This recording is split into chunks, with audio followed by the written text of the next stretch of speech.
আমার স্বামী যেদিন দ্বিতীয় বিয়ে করছিল, আমি সেদিন হসপিটালে মৃত্যুর সাথে লড়াই করছিলাম। সেদিন আমার শ্বশুর ছাড়া আর কেউ আমার পাশেই ছিল না। আমার স্বামী দ্বিতীয় বিয়ে করার কারণ ছিল আমার সন্তান। আমার গর্ভে থাকা সন্তান ছিল মেয়ে, যেটা আমার স্বামী আর শাশুড়ির পছন্দ ছিল না। তারা চেয়েছিলেন ছেলে, কিন্তু আমি তা দিতে পারিনি। তার বিয়ের 1 সপ্তাহ আগে সে একদিন হঠাৎ এসে আমায় বলেছিল, মায়া, মা চাই আমি দ্বিতীয় বিয়ে করি। তার কথা শুনে আমি চমকে উঠলাম।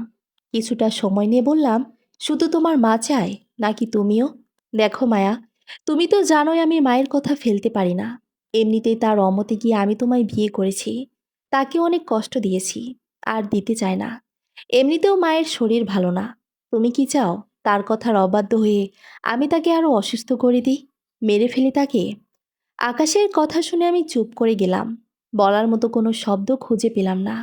আকাশ আর আমি কলেজ লাইফ থেকে একে অপরকে ভালোবাসতাম।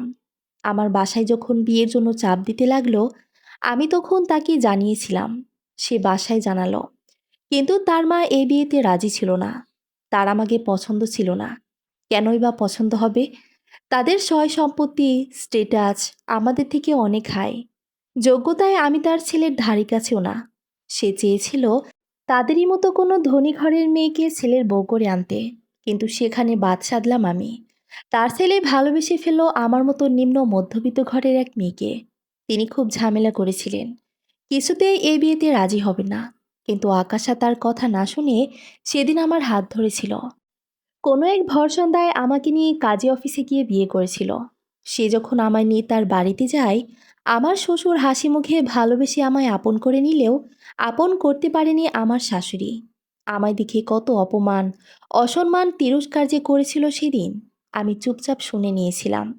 কারণ আমার মা বলেছিল শ্বশুর শাশুড়ির মন জগিয়ে চলতে। তার অমতে বিয়ে করেছি, সে কষ্ট পেয়েছে, তাই আমায় মেনে নিতে তার সমস্যা হবে। কিন্তু সময়ের সাথে সাথেই সব ঠিক হয়ে যাবে, আমিও সেটাই মেনে নিয়েছিলাম। কিন্তু না, কিছুই ঠিক হলো না। সময় যত গড়াতে থাকলো আমার ওপর অত্যাচারের মাত্রা তত বাড়তে লাগলো। আমি সব সহ্য করে আকাশকে আঁকড়ে ধরে পড়ে রইলাম। ভেবেছিলাম আকাশ তো আমায় ভালোবাসে, আমার আর কি চাই। কিন্তু এই সুখও আমার কপালে সইল না বেশি দিন। আমার প্রথম প্রেগনেন্সির কথা যখন জানতে পারি, তখন আমার শ্বশুর আকাশ খুব খুশি হয়েছিল। শাশুড়ি মাও তখন একটু নরম হলেন। ভেবেছিলাম এবার মনে হয় সব ঠিক হয়ে যাবে। তার মন হয়তো আমার জন্য না হোক, তার ভবিষ্যৎ বংশধরের জন্য হলেও নরম হবে। কিন্তু আমার এই ধারণা ভুল প্রমাণ করলো ডাক্তারের রিপোর্ট। ডাক্তার জানালেন আমার মেয়ে সন্তান হবে। এই খবরে যে আমার শাশুড়ি মা সন্তুষ্ট হয়নি সেটা আমি বুঝলাম কিছুদিন পর। ততদিনে আকাশের ব্যবহারও ধীরে ধীরে বদলাতে শুরু করেছে। একদিন রাতে আকাশ অফিসের কাজ করছিল ল্যাপটপে। আমি তখন সবে সারাদিনের কাজ শেষ করে রুমে ঢুকেছি। আমাকে দেখে সে বলল, শুনলাম তুমি নাকি আজ মায়ের মুখে মুখে তর্ক করেছ। তোমায় না বলেছি মায়ের মুখের ওপর কথা বলবে না? ওর কথা শুনে সকালের ঘটনাটার কথা মনে পড়ল। আমি তখন কিচেনে রান্না করছিলাম। শাশুড়ি মা রান্নাঘরে ঢুকেই বলল, ওটা কি করছো? রান্নায় এত তেল ঢালছো কেন? বোতলের সব তেল আজকেই শেষ করবে নাকি? আমি আস্তে আস্তে বললাম, বেশি কোথায় মা, অল্পই তো দিচ্ছি। আর ভাজিতে একটু তেল না দিলে কি ভালো লাগবে? চুপ করো তুমি। সেদিনের মেয়ে, আমায় তুমি রান্না শেখাচ্ছ? বাপের বাড়ি থেকে কিছু শিখিয়ে দেয়নি তোমায় কার সাথে কেমন ব্যবহার করতে হয়? কিন্তু মা, আমি তো তেমন কিছু বলিনি আপনাকে। আবার আমার মুখে মুখে কথা? অবশ্য হবেই বা না কেন? ছোটলোক ঘরের মেয়ে, শিক্ষা দীক্ষা আছে নাকি? বাবা মা যেমন তেমন শিখিয়েছে তেমনই তো হবে। এত কিছু দেখেছে নাকি চোখে কোনোদিন? বাপ মা যেমন ছোট লোক, মেয়েটাও হয়েছে তেমন। মা প্লিজ, আমায় বলছেন বলুন, কিন্তু না আমার মা বাবাকে নিয়ে কিছু বলবেন না। কি, তোমার তো সাহস কম না? তুমি আমার সাথে চোখ রাঙিয়ে কথা বলছো? আজ আসুক আমার ছেলে, তারপর দেখাবো তোমায়। রাতে আকাশ বাড়ি ফিরতেই তিনি তার কাছে আমার নামে নালিশ করলেন। তাই সে এখন আমায় প্রশ্ন করছে। আমি ধীর কণ্ঠে বললাম, মুখে মুখে তর্ক করিনি। উনি আমার মা বাবাকে নিয়ে আজে বাজে কথা বলছিলেন, তাই বলেছি উনি যেন এমনটা না করেন। শোনো মায়া, তোমায় আমি আগেও বলেছি, আজ আবারও বলছি, তুমি ফার্দার আমার মায়ের সাথে এমন ব্যবহার করবে না। তাকে কষ্ট দিয়ে বা তার মুখের উপর কোনো কথা বলবে না। এটা মাথায় ঢুকিয়ে নাও। কথাটা শেষ করে সে বাইরে চলে গেল। আমি বুঝলাম আমার শেষ ভরসা স্থলটাও নড়েবড়ে হয়ে গেছে। তবুও কোথাও হয়তো একটু বিশ্বাস ছিল। হয়তো ভালোবাসার জন্যই তার কাছে পড়েছিলাম। আর কী বা করতাম, কোথায় যেতাম? আমার তো যাওয়ার মতো কোনো জায়গাই ছিল না। আমার বাবা মায়েরও এত সামর্থ্য ছিল না, তাই ভিটে আঁকড়ে ধরে পড়ে রইলাম। আমার যখন 9 মাস চলছে সেই দিনই সে আকাশ আমায় দ্বিতীয় বিয়ের কথা বলে। তার আগে থেকেই সে প্রতিনিয়ত তার ব্যবহার দিয়ে আমায় বুঝিয়েছে আমার প্রতি তার এখন কোনো ফিলিংস নেই। আমি এখন তার দায়িত্ব শুধু। তুমি সত্যি আবার বিয়ে করতে চাও? কান্না ভরা চোখে প্রশ্ন করলাম আমি তাকে। কিন্তু আমার কান্না হয়তো তার মন গলাতে পারেনি। সে মাথা দুলিয়ে বলল, হুঁ, এছাড়া কোনো উপায় নেই। আর এমনিতেও দ্বিতীয়বার বিয়ে করছি বলেই যে আমি তোমাকে ছেড়ে দেবো এমন তো নয়। আমি তোমার প্রতিও আমার দায়িত্ব যথাযথভাবে পালন করব। তুমি তো আমায় ভালোবাসতে পারবে, অন্য কাউকে আমার জায়গাটা দিতে, অন্য কারো ভালোবাসায় বিভোর হতে। আমার কথা কি তোমার একটুও মনে হবে না? আফসোস হবে না? দেখো মায়া, সবসময় এমন ইমোশনাল হলে চলে না। আর মায়ের কথা তো ঠিকই, একজন ছেলের তো সত্যিই দরকার যে শেষ বয়সে আমাদের দেখে রাখবে। মেয়ে তো সেটা পারবে না, তাই না? তাই যেমন দেখো তুমি, তুমি তো বিয়ে করে চলে এলে। এখন তুমি কি তোমার বাবা মাকে দেখে রাখতে পারবে? পারবে না তো। তুমি তো চাকরিও করো না, শুধু সংসার সামলানো ছাড়া আর কি বা করতে পারবে তোমরা? মেয়ে বিয়ে করে চলে যাবে শ্বশুর বাড়ি, কিন্তু একটা ছেলে থাকলে সে আমাদের শেষ বয়সের ভরসা হবে, আমাদের দেখে শুনে রাখবে। আমারও মনে হয় মা যা বলেছে ঠিকই বলছে, আমাদের ভালোর জন্যই বলছে। তাই আমি সিদ্ধান্ত নিয়েছি মায়ের পছন্দ মতো বিয়ে করব এবার। ব্যাস, এটুকু বলেই চলে গেল সে। একবার ফিরে চেয়েও দেখলো না আমি কতটা কষ্ট পাচ্ছি। কিভাবে সহ্য করব আমি এসব? অতপর সেই দিন এলো, আমার স্বামীর দ্বিতীয় বিয়ের দিন। সে বর্ষে যে বিয়ে করতে চলে গেল, সাথে গেল আমার শাশুড়ি মা। সে তো বেজায় খুশি, তার ছেলে এবার তার মন মতো বিয়ে করছে। কিন্তু খুশি হয়নি আমার শ্বশুর। সবাই চলে গেলেও সে বাড়িতেই থাকলো। আমি তখন ঘরেই ছিলাম। 15 দিনের কথাগুলো খুব মনে পড়ছিল। হঠাৎই আমার লিভার পেইন উঠল। আমি সোফা থেকে গড়িয়ে নিচে পড়ে গেলাম। আমার চিৎকারের আওয়াজে পাশের রুম থেকে ছুটে এলেন আমার শ্বশুর। চোখ বন্ধ হওয়ার আগে শুধু দেখলাম উনি মামা বলে আমার কাছে ছুটে এসে দুহাতে আগলে নিলেন আমায়। জ্ঞান ফিরল অপারেশনের পর। এই পুরোটা সময় বাবা আমার সাথেই ছিলেন। আমার একটা ফুটফুটে মেয়ে হয়েছে। আমাকে যখন বেডে শিফট করা হলো, তখন বাবা এলেন আমার সাথে দেখা করতে। আমার মেয়েকে তখনও অবজারভেশনে রাখা হয়েছে, কারণ ডেলিভারির সময় অনেক কমপ্লিকেশনস দেখা দেয়। বাবা এসেই জিজ্ঞেস করলেন, এখন কেমন লাগছে মা? আমি মুচকি এসে মাথা দোলালাম। উনি আমার মাথায় হাত রেখে বললেন, চিন্তা করিস না, কেউ না থাক, আমি আছি তোর পাশে, সব সময় থাকবো। আকাশ আসেনি? আমার প্রশ্ন শুনে বাবার মুখটা গম্ভীর হয়ে গেল। তিনি মুখ ঘুরিয়ে বললেন, তারা তাদের নতুন বউকে নিয়ে ব্যস্ত। আমি চাই না ও এখানে আসুক। তুই কি এত কিছুর পরেও চাস যে ওই জানোয়ারটা এখানে আসুক? আমি কিছু বললাম না। বাবা মার মাথায় হাত বোলাতে বোলাতে বললেন, শোন মা, মেয়ে হয়েছিস বলে যে তোকে ওদের গলগ্রহ হয়ে থাকতে হবে এটা কিন্তু নয়। মেয়ে বলে কি তুই দুর্বল? না, আমি বলছি শোন, ওই জানোয়ারটার সাথে আর সম্পর্ক রাখিস না। ওর কাছে থাকলে সারা জীবন কষ্ট ছাড়া আর কিছুই পাবি না। আমি কান্না ভেজা কণ্ঠে বাবাকে বললাম, তাহলে আমি কোথায় যাব বাবা? তুমি তো জানোই আমার পরিবারের কি অবস্থা। মেয়েকে নিয়ে আমি কোথায় যাব? সে চিন্তা তোকে করতে হবে না। এবার যা করার আমি করব। আমার নাতনির জন্য যা করতে হয় সব আমি একাই করব। কাউকে প্রয়োজন নেই। ও আমার রক্ত, আমার বংশধর। ও থাকবে রাজকন্যার মতো। কিন্তু বাবা, মা আর আকাশ, তুই ওসব নিয়ে ভাবিস না। সুস্থ হয়ে ওঠাগে। আকাশের মা ভুলে গেছে এ বাড়ি গাড়ি ধন সম্পদ এখনো আমার নামে আছে। বাবা আরো কিছু কথা বলে বেরিয়ে গেলেন রুম থেকে। কিছুক্ষণ পর আমার বাবা মা এসে পৌঁছালো। কতদিন পর দেখলাম তাদের। আমার শ্বশুর তাদের সবটা জানিয়েছেন। মা এসে আমায় জড়িয়ে ধরে কাঁদতে কাঁদতে বললেন, এত কিছু হয়ে গেছে তোর সাথে, তুই আমাদের জানাসনি কেন মা? সব একা একা সহ্য করলি। তোমাদের কাছে গিয়ে তোমাদের ঝামেলা আর বাড়াতে চাইনি মা। ঝামেলা? মা বাবার কাছে সন্তান কখনো ঝামেলা হয়? আমরা এখনো এতটা অক্ষম হয়ে যায়নি যে তোকে দুবেলা খাইয়ে পরিয়ে রাখতে পারবো না। এখন তো আমি একা নই মা। আমি তোকে আর আমার নাতনিকে আমাদের কাছে নিয়ে যাব। কাউকে দরকার নেই আমাদের। বলেই কান্নায় ভেঙে পড়ল মা। পাশ থেকে আমার শ্বশুর বলে উঠল, উহু, আমার মেয়ে আর নাতনি কোথাও যাবে না, ওরা আমার কাছেই থাকবে। তা না হয় ভাইজান, আমার মেয়েকে আমি আর আপনার ছেলের সংসার করতে দেব না। অমন একটা অমানুষের কাছে থাকলে মেয়ে আমার শেষ হয়ে যাবে।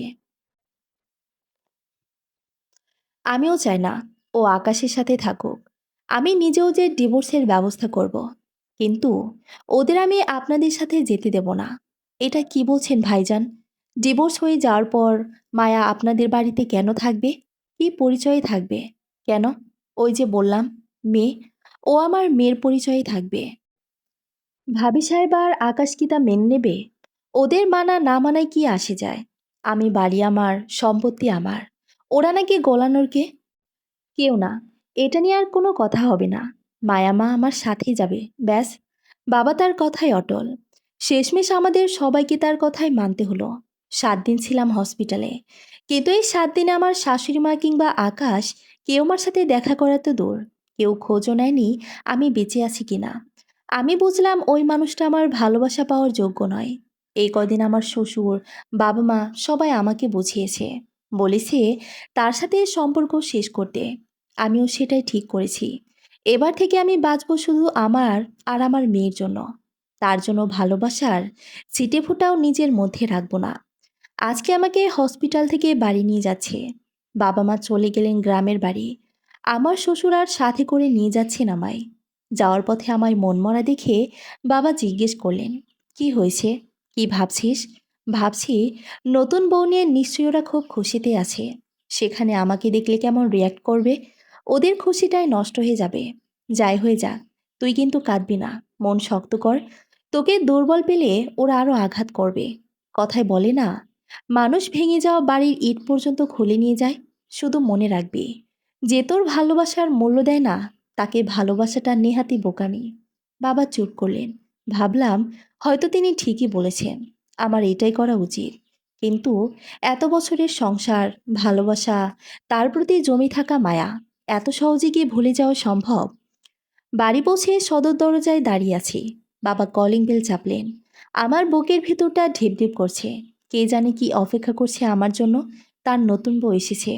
অন্য কারোর সাথে সে তো এতদিন থেকেছে, শুয়েছে আমার ঘরে, আমার বিছানায়। আমার সাজানো সংসারটা এখন অন্য কারো দখলে। এসব ভাবতেই চোখটা ভিজে উঠল। কিছুক্ষণ দাঁড়িয়ে থাকার পর একটা মেয়ে এসে দরজা খুলল। মেয়েটাকে এর আগে কখনো দেখিনি।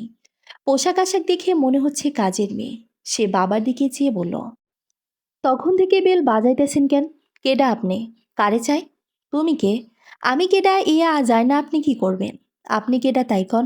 তোমার তো সাহস কম নয়। আমার বাড়িতে দাঁড়িয়ে আমাকে জিজ্ঞেস করছো আমি কে? এই, কে তুমি? কে রেখেছে তোমায় এ বাড়িতে? বেয়াদব মেয়ে, সরো সামনে থেকে। বাবা ওকে সরিয়ে দিয়ে আমায় নিয়ে ভেতরে ঢুকলেন। ওপর থেকে শাশুড়ি মা, আকাশ আর সাথে একটা মেয়ে নেমে এলো। এটাই হয়তো তার নতুন বউ। বেশ মিষ্টি দেখতে। আমি দু চোখ ভরে দেখে নিলাম তাকে। কি এমন আছে তার মাঝে যে দুদিন এসে আমার এত বছরের ভালোবাসাটাও ফিকে হয়ে দিল? শাশুড়ি মা চিৎকার করে বললেন, এই ফুলি, এত চিৎকার চেঁচামেচি কিসের? মেয়েটা তড়িঘড়ি করে বলে উঠল, দেখেন না গিন্নিমা, এই লোকটা বলতেছে এইটা নাকি হ্যার বাড়ি। কই আমার এই ধাক্কা দিয়ে ভেতরে ঢুকে গেছে। কে? ও, তুমি এসেছো? তা এতদিনে ফেরার সময় হলো বুঝি? সাথে করে আবার এই আপদটাকেও নিয়ে এসেছো? আমি তো জানতাম। এই মেয়েটাকে, ওকে আমার নতুন বৌমার দেখাশোনার জন্য রাখা হয়েছে। বুকের ভেতরটা কেমন করে উঠল। আসতে না আসতেই তার জন্য এত কিছু। অথচ আমার এখনো স্পষ্ট মনে আছে, আমি আসার পর এ বাড়িতে যত কাজের লোক ছিল, আমার শাশুড়ি সবাইকে একে একে বার করে দিয়েছিল। সে বলেছিল ছেলে বিয়ে করে বউ এনেছে, এখনো কাজের লোকের হাতে রান্না কেন খাবো? বাসায় যেখানে যা কাজ আছে সবও করবে। আর নতুন বউ ঘরে আসতেই কাজের লোক রেখেছেন তিনি। কিন্তু আকাশ, এতক্ষণ হয়ে গেল আমি ফিরলাম, সে এসে আমায় একটাবারও জিজ্ঞেস করলো না যে আমি কেমন আছি, মেয়ে কেমন আছে। আচ্ছা, এটা তো ওর সন্তান, ও এতটা স্বার্থপর কি করে হতে পারে? শাশুড়িমা বললেন, শোনো, তোমায় একটা কথা পরিষ্কার করে বলে দিচ্ছি, এই মেয়ে এই বাড়িতে আর থাকতে পারবে না। আমার ছেলের নতুন বইয়ের পছন্দ নয়, তাই ওকে চলে যেতে বলো। ডিভোর্স পেপার পাঠিয়ে দেওয়া হবে, আর যেখানে যত টাকা লাগে সেটাও দেব। কারণ এই ছোট লোকটা আমার ছেলেটাকে তো টাকার জন্যই ফাঁসিয়ে বিয়ে করেছে। আবার ভোলা ভালা ছেলেটা বুঝতেও পারেনি ওকে ওর চাহিদা মতো টাকা দিয়ে দেবে। শুধু আমার ছেলের জীবন থেকে আর এই বাড়ি থেকে বরাবরের জন্য ছেলে চলে যেতে হবে। ওর মুখও দেখতে চাই না আমরা। আকাশ এখনো চুপ করে রইল, কোনো প্রতিবাদ করলো না, মাকে বোঝালো না। সে তার হাবে ভাবে বোঝালো তার মা যা বলছে সেও এটাই চায়। বাবা এবার তার দিকে চেয়ে বলে উঠলেন, সেটা তো আমি ঠিক করব, কে এই বাড়িতে থাকবে আর কে বেরিয়ে যাবে। মানে কি বলতে চাইছো তুমি? কেন? বাংলা কথা বোঝো না? এটা আমার বাড়ি। আমি ঠিক করব এ বাড়িতে কে থাকবে আর কে থাকবে না। এটা শুধু তোমার একার বাড়ি, আমার বাড়ি নয়। না, নয়।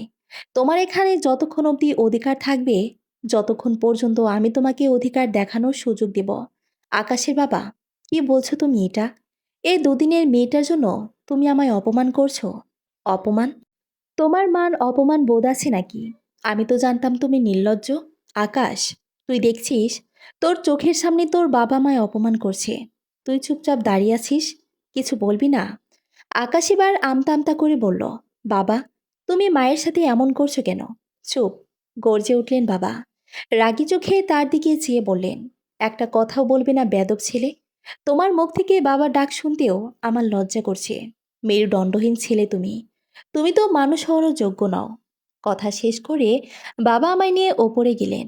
পেছন থেকে শাশুড়ি মা চেঁচিয়ে চেঁচিয়ে বলতে লাগলেন, হ্যাঁ হ্যাঁ, আমরা তো খারাপ, আর ওই ছোট লোক মেয়েটাই তোমার আপন। আমরা তো তোমার কেউই না।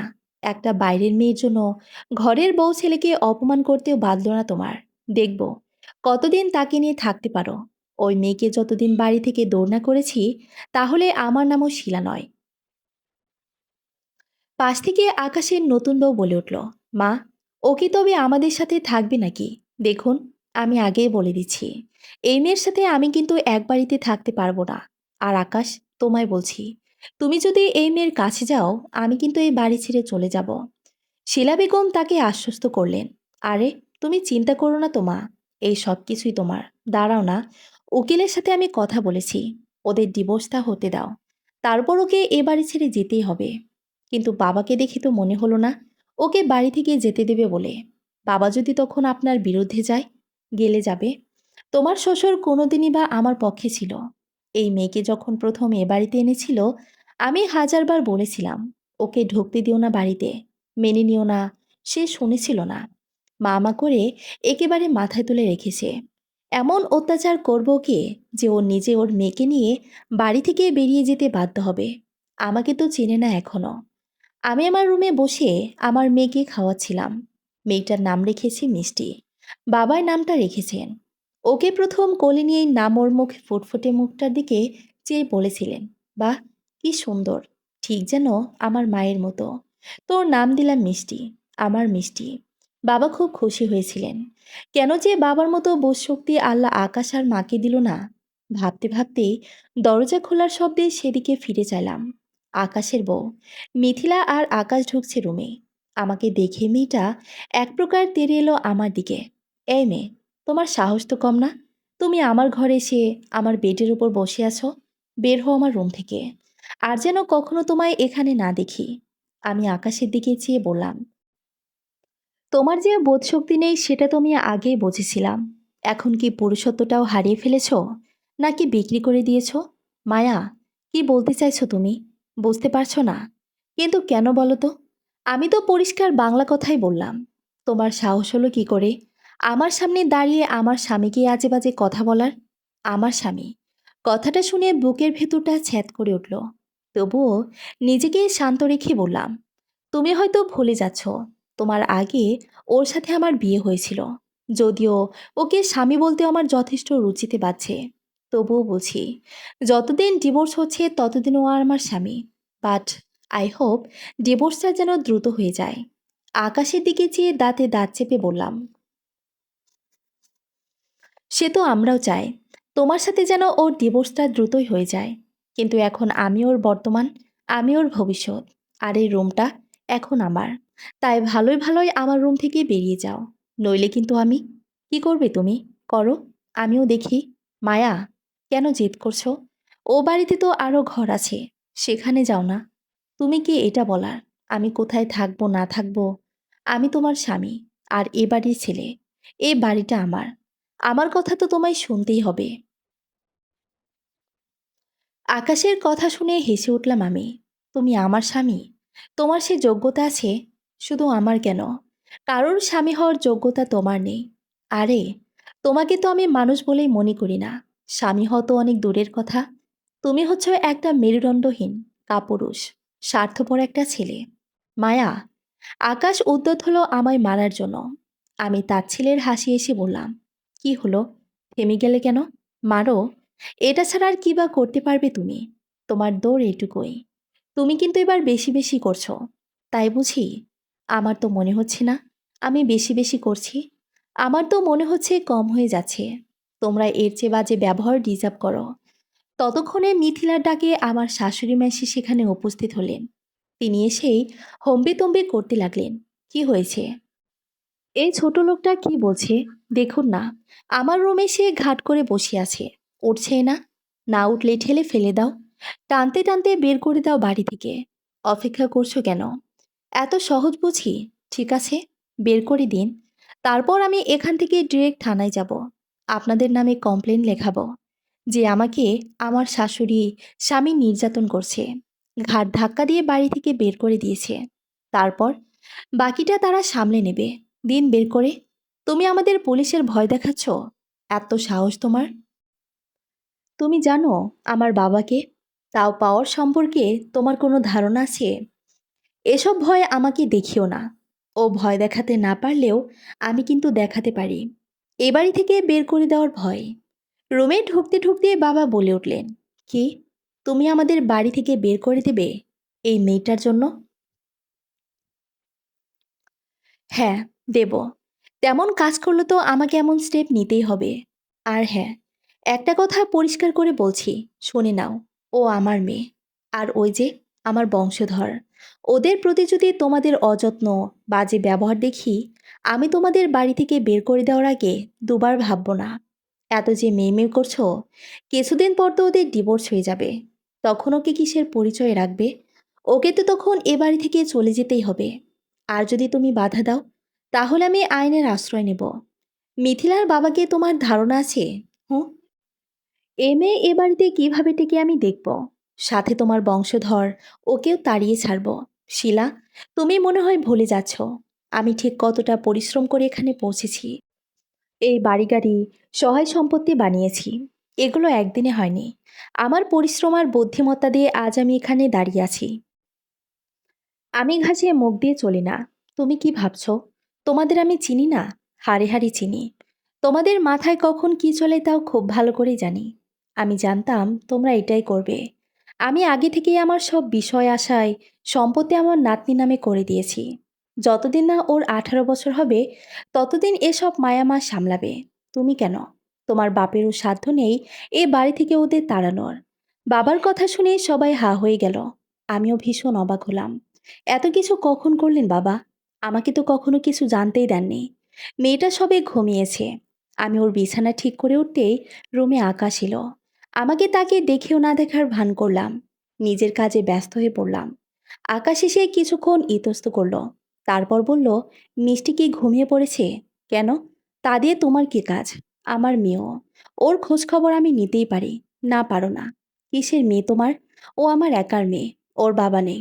দেখো মায়া, তোমার সাথে আমার সম্পর্ক ভাঙছে, তার মানে তো এটা মিথ্যা হয়ে যায় না যে ও আমার মেয়ে নয়। ওর শরীরে আমার রক্ত বইছে। এটা আমার মেয়ের জন্য চরম দুর্ভাগ্য যে ওর শরীরে তোমার মতো কাপুরুষের রক্ত বইছে। কিন্তু কি করব, এটাই আমার ভাগ্যে ছিল। মায়া, আমি তোমায় একটা কথা পরিষ্কার করে বলে দিচ্ছি। ডিভোর্সের পর আমার মেয়ে আর আমার মিথিলার সাথেই থাকবে। কেন বলো তো? কারণ ও আমার মেয়ে। আর তুমি ওর খেয়াল কিভাবে রাখবে? আমি ভালো করে ওকে দেখে শুনে রাখতে পারবো। তাই? ও, তাই বুঝি? প্রীতিপ্রেম জেগে উঠেছে, সেটাই ধরে নাও। আচ্ছা, তোমার কি আমাকে বোকা মনে হয়? তুমি আমার মেয়ে হবে বলে আমায় ছেড়ে দ্বিতীয় বিয়ে করলে। এখন আমায় ডিভোর্স দিতে চাচ্ছ। আবার সেই তুমি মেয়েকে নিজের কাছে রাখতে চাইছো। বাহ বাহ, আর কত রূপ দেখাবে তুমি? আসলে কি বলো তো, তোমার প্রীতিপ্রেম জেগে ওঠেনি, লোভ জেগে উঠেছে। শুধু তোমার নয়, মা আর তোমার নতুন বইয়েরও। তাদের বুদ্ধিতে যে এসব করছো সেটা আমি খুব ভালো করে জানি। যেই শুনছো বাবা সব সম্পত্তি মিষ্টির নামে করে দিয়েছে, অমনি এখন তোমার মেয়ে হয়ে গেল, তাই না? নির্লজ্জ জানোয়ার একটা। মুখ সামলে কথা বলো মায়া। আমি মুখ সামলেই কথা বলছি। আমার এখন কি মনে হয় জানো তো? তুমি না, আমার মেয়ে হবে বলে দ্বিতীয় বিয়ে করনি। তুমি বিয়ে করেছো কারণ আমার উপর থেকে তোমার মন উঠে গেছে। তুমি কখনোই আমার ভালোবাসোনি। ভালোবাসবে কিভাবে? ভালোবাসা কি তুমি সেটাই জানো না। তুমি আসলে কারো ভালোবাসা ডিজার্ভ করো না। আমি এত কথা শুনতে চাই না। আমার মেয়ে আমার সাথেই থাকবে। ব্যাস। না থাকবে না। দাঁতে দাঁত চেপে বললাম আমি। এটা যদি না হয় তাহলে কিন্তু খুব খারাপ হয়ে যাবে মায়া। আর কি খারাপ হতে হবে আমার সাথে? কি হতে বাকি রেখেছো তুমি? বাবার বাড়ি থেকে তোমার হাত ধরে এসেছিলাম তোমায় ভরসা করে, ভালোবেসে, বিশ্বাস করে। কিন্তু তুমি আমাকে যেভাবে ঠকালে, বুঝে দিলে আমায় যে কাউকে অন্ধের মতো ভালোবাসতে নেই, বিশ্বাস করতে নেই। এখন আর আমি কোনো কিছুতেই ভয় পাই না। যাও আমার চোখের সামনে থেকে। তোমার মুখ দেখতে ইচ্ছে করে না। আকাশকে বাইরে বের করে দিয়ে মুখের ওপর দরজা আটকে দিলাম। দরজা বন্ধ হওয়ার আগে দেখলাম ও অবাক হয়ে আমার দিকে চেয়ে আছে। হয়তো বুঝতে পারছে না সে ভোলাভালা মায়া এমন প্রতিবাদী হয়ে উঠল কবে। কবে এত পরিবর্তন হলো আমার। তুমি নিজেই দায়ী আমার এই অবস্থার জন্য। তুমি বাধ্য করেছো আমায় এমন হতে। পরদিন সকালে উকিল এলো ডিভোর্স পেপার নিয়ে। মিথিলার বাবাই ব্যবস্থা করেছে সব, যাতে দ্রুত ডিভোর্সটা হয়ে যায়। আমি তখন ঘরে কাজ করছিলাম। মিথিলার কাজের মেয়েটা এলো আমায় ডাকতে। ডিভোর্সের কথা শুনে বুকটা ঢেপ ঢেপ করতে শুরু করলো। একটা সময় তো এই মানুষটাকে ভালোবেসেছিলাম। হাত ধরে ঘর বাঁধার স্বপ্ন দেখেছিলাম। আমার তো চাওয়া পাওয়া বেশি কিছু ছিলই না। তবু আমার সাথে কেন এমন হলো? এর কোনো উত্তর খুঁজে পেলাম না। নিজেকে শক্ত করে ধীর পায়ে হেঁটে নিচে গেলাম। বাবা সেখানে আগে থেকেই উপস্থিত ছিলেন। বাবাকে দেখে ভয়টা দূর হলো। এই মানুষটার প্রতি আমার কৃতজ্ঞতার শেষ নেই। সবসময় সব পরিস্থিতিতেই তিনি আমার সাথে ছিলেন। সাহস জুগিয়েছেন আমায়। আমাকে দেখে বাবা তার পাশে বসতে ইশারা করলো। আমি বসতেই উকিল ডিভোর্সের কাগজগুলো আমার দিকে এগিয়ে দিল। আমি বাবার দিকে চাইলাম। বাবা আমায় ভরসা দিল। আর কিছু না ভেবে সাইন করে দিলাম তাতে। পরপর আকাশও সাইন করলো। ব্যাস, হয়ে গেল ডিভোর্স। তার সাথে আমার সম্পর্ক শেষ হলো। পাশে বসা শাশুড়ি মা আর মিথিলার চোখ খুশিতে চকচক করে উঠল। বাবা এবার উঠে দাঁড়ালেন। গম্ভীর গলায় বললেন, ডিভোর্স তো হয়ে গেল, সম্পর্কটাও এখানেই শেষ। তাহলে আর এ বাড়িতে থাকার মানেই হয় না। শাশুড়ি মা খুশিতে চটপট করে বলে উঠলেন, হ্যাঁ হ্যাঁ, আমিও তো এটাই বলছি। আর এ বাড়িতে থাকার কোনো মানেই হয় না। বের করে দাও এই মেয়েকে।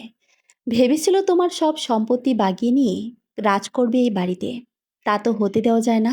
তুমি বুঝলে অবশেষে। বার করে দাও ওকে।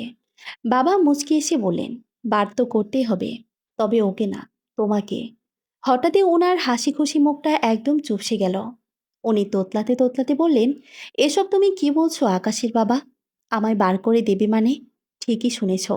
তুমি তোমার ছেলে আর ছেলের বউকে নিয়ে এক্ষুনি এই বাড়ি ছেড়ে চলে যাবে। আর যেন কখনো তোমায় এখানে না দেখি। আকাশের বাবা, এত অবাক হচ্ছ কেন? আমি তো আগেই জানিয়ে দিয়েছিলাম। তার মানে তুমি সত্যি সত্যি তোমার সম্পত্তি ওদের নামে লিখে দিয়েছ? কেন? তুমি কি ভেবেছিলে আমি তোমায় ভয় দেখাতে মিথ্যে বলেছিলাম?